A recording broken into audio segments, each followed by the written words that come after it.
Hey, welcome everyone. Welcome back to Wizards Outlook. We spoke to you guys a little bit earlier. Wizards pregame. We got Cardo Dudley Jr. reporting to you guys live from Capital One Arena. We saw the Wizards, similar to the game against the Grizzlies, fall behind in the first half. Saw a really spirited rally in the third quarter. Just came up short. Cardo, you were in the building. Wanted to get your thoughts on what specifically happened in that second and third quarter for each team. We saw each team kind of own those respective quarters. Um, I know for the Spurs in that second quarter, we saw Fox and Castle get going. Wemby got going a little bit there too, but I think Wemby was a little bit short of it being all three of them having double figures in that quarter. In the third, we saw for Washington, Bub and Trey got going to try to kind of spark their rally. But what did you think about what happened in the second, and then the third, and eventually the fourth, when we saw Washington kind of come up short there? Yeah, the second quarter is where that's when the game got away, and then the Wizards was just fighting an uphill battle after that. Even with the great third quarter from Bub and Trey, it was just an uphill battle. You can't, what's our rule with the Wizards? When they allow a 40-point quarter, they lose. It's as simple as that. 43-21 in that quarter. Like you said, De'Aaron Fox. We can talk about Castle and Wemby. I think Wemby had 14 and 9 at the half. 9 and 8 came in that second quarter off the bench. De'Aaron Fox, they didn't stop De'Aaron Fox all game. That's why he had the game high. He had 10 points, 4 assists, 3 rebounds in that quarter alone, 4 or 5 from the field. And Stephon Castle,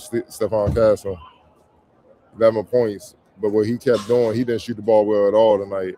But he did not stop attacking. What was the number one thing I said in the pregame? You got to keep the guards out the paint, man. You got to keep them out the paint. People that may not watch the Spurs, they can kill you in many ways, but they love to get the guards in the paint because that sinks you in. Then you can kick it out to Harrison Barnes and Vassell and Champagnie, De'Aaron Fox. Now that he's healthy, I think it was wrist or hand that was messed up last year. Now that he's healthy, he's shooting the leather off the ball this year. And guess what else you can do? A trailing Wemby. So even when they're in transition, those guards going out ahead, pushing the ball, they try to get in the paint. Because Wemby just jogging along, and then you get sucked in, he kicks it out, and he's the center, no one can recover, and he got a wide open three. He ain't worried about no guards trying to contest. He don't even see them. So the center in the paint, he ain't even gonna try to recover. That's an advantage for them. And if they don't have numbers, they bring it back out and they run something. Wemby goes to the block, mid post, pick and roll, and then they go from there. It's really simple basketball, but it's not so simple to stop. Or at least the transition part of what I'm talking about. But no, you got to keep the guards out the paint, but they're so crafty. De'Aaron, we talked about Castle. You know what I mean? Vassell had a decent game. Like tonight, Dylan Harper killed him last game. He was over 8 tonight. You see, they're so deep with quality guards. It doesn't matter. They can get it done, and that's what you saw tonight. And that second quarter was it, man. The second quarter, 24-12, San Antonio points in the paint. Second chance point, 12-2, San Antonio. Bench points, 18-6, San Antonio. I mean, neither team really turned the ball over. Washington had 3, so it wasn't really. And San Antonio had 0. That tells you the quality of the guard play. Zero turnovers in that quarter. And San Antonio rebounded them 18-10. Obviously, 8 came from Wemby in that period, man. So that's where the game got away. And the Wizards put up a fight for the most part in the second half. They won both quarters, but it just wasn't enough to overcome that gap, man. You lose a quarter by 22. That's tough. That's tough to do. And you also gotta understand, the Wizards won those quarters, but they never were really threatened. If they were, they probably would have put Wemby back in to make sure they wasn't going to be threatened, man. But I do like the fight that they had in the second quarter. We've seen them kind of just fade too much this season, but they got to get better at keeping these guards out the paint. And don't get me wrong, San Antonio is second in the West for a reason. It's tough to keep them out, and the guards.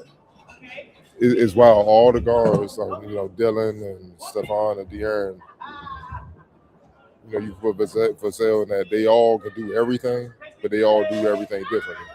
So it's unique differences between all of them. So it could throw you off as a defender, especially how the Wizards, they switch between their guards and their wings and stuff like that. And 1 minute you kind of locked in on guarding one a certain way. Next thing you know, you got to adjust on the fly.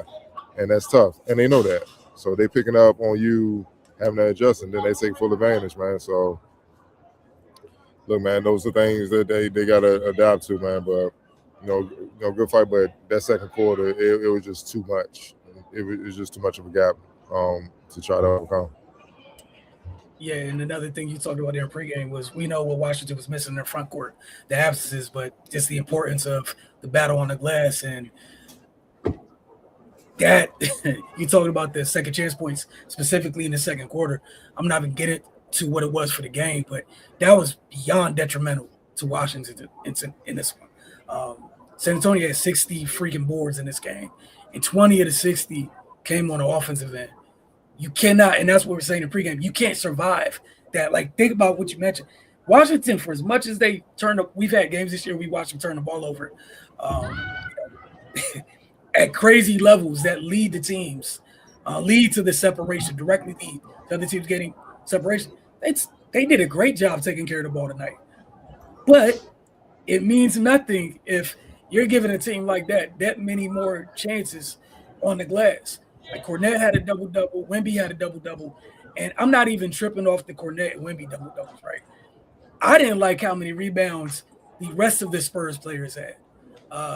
Their guards, you were talking about living in the paint offense, they were on the glass. They were on the glass as a team in this one, and they hurt. I mean, that's what happens when you play with a bunch of guards and wings. There ain't nothing to fear down there, dog. You my size. What am I afraid of? And you brought up the 61 rebounds that the Spurs had. They scored 32 second chance points off of that. The Wizards, 9. Like, you got a second chance point, 32-9. That's ball game. That's game. That alone. We ain't even got to keep going on that. That's just, that's you can't let that happen, man. And the Wizards came back and outscored them bench points 40-34. But nah, man, you want that's physicality. That's one too, and it's I get it. They didn't have the Bagleys and SARs and all that. I get it, but booking on them, that's when you gotta just step up. And like we said that in pregame, the hell with it. Body gonna be sore today, but we gotta get the Bulls, man. What's the famous quote, Pat Riley? No rebounds, no rings.